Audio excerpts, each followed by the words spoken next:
Selama PPKM Darurat Jawa Bali, Kementerian Perhubungan melakukan pengetatan aturan terhadap para pelaku perjalanan dengan moda transportasi darat, laut, dan udara. Pelaku perjalanan diwajibkan menyertakan sertifikat vaksinasi COVID-19 dan hasil tes usap antigen atau PCR negatif. Menteri Perhubungan Budi Karya Sumadi menyebut pemberlakuan aturan ini dimulai 5 Juli 2021 atau Senin mendatang, sehingga ada jeda 2 hari bagi operator untuk persiapan. Salah satu aturan teknis antara lain untuk perjalanan jarak jauh dari atau menuju Jawa dan Bali harus menunjukkan kartu vaksin, minimal dosis pertama, dan PCR 2 kali 24 jam atau antigen 1 kali 24 jam. Pemberlakuan SE PPKM darurat ini berlaku pada daerah Jawa dan Bali, serta akan diberlakukan perjalanan atau menuju dan dari Jawa dan Bali. Sedangkan untuk daerah selain Jawa dan Bali, pengaturan transportasi tetap merujuk pada penyelenggaraan transportasi masa pandemi.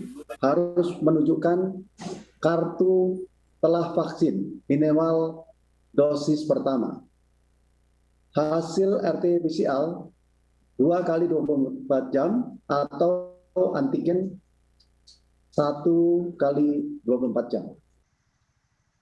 Dalam program Sapa Indonesia, anggota Komisi 9 DPR Saleh Partawanan Daulay mengharapkan PPKM darurat dapat menurunkan kasus corona di tanah air. Untuk itu, diperlukan sanksi tegas bagi para pelanggar protokol kesehatan serta pengawasan dari pejabat dan kepala daerah. Upaya yang bisa dilakukan untuk menjadikan program ini sebagai program yang berhasil adalah dengan cara bagaimana agar PPKM ini dijalankan secara tegas dan juga tentu diiringi dengan sanksi-sanksi yang diberlakukan bagi para pelanggarnya. Nah, sanksi-sanksi ini kan tentu ada juga dikaitkan dengan sanksi warga masyarakat pelanggar. Nah, tetapi di luar itu, saya juga berharap bahwa ini juga diberikan kepada kepala-kepala daerah, para pejabat yang tidak mampu mengimplementasikan secara baik kebijakan ini, termasuk kepala daerah yang dikhawatirkan tidak bisa berlaku tegas untuk menerapkan aturan ini. Nah, pengamat kebijakan publik Trubus Rahadiansyah pun menilai kebijakan PPKM darurat sebenarnya sudah terlambat. Seharusnya aturan ini dilakukan sejak kasus COVID-19 meningkat pasca mudik lebaran.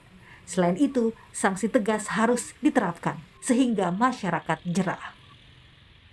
Betul-betul tegas, betul-betul disiplin sehingga masyarakat yang melakukan pelanggaran-pelanggaran itu jerah. Karena kalau tidak ya tidak akan banyak pengaruhnya seperti sebelumnya, karena ini asumsi masyarakat persepsinya masih PPKM. Karena itu memang apa yang disampaikan Pak Saleh tadi bahwa sebenarnya usulannya lockdown sebenarnya lebih tepat gitu pengertiannya, karena masyarakat membayangkan bahwa namanya lockdown itu ditutup, dikunci gitu. Kalau namanya PPKM berarti masyarakat masih mobilitas, tetapi kan dalam implementasinya sekarang ini kelihatannya pemerintah sudah bersungguh-sungguh. Pangdam Jaya Majen Mulyo Aji berpesan kepada warga, khususnya warga DKI Jakarta di tingkat RT, RW, untuk menjadi garda terdepan perang melawan COVID-19. Menurut Pangdam Jaya, keberhasilan PPKM darurat nantinya akan dilihat dari 3 indikator, yakni tidak ada pergerakan massa, tidak ada kerumunan, dan tidak ada penambahan jumlah pasien COVID-19. Ada rekan-rekan yang ada di RT maupun di RW sekalian. Ada indikator yang harus kita kejar. Ya.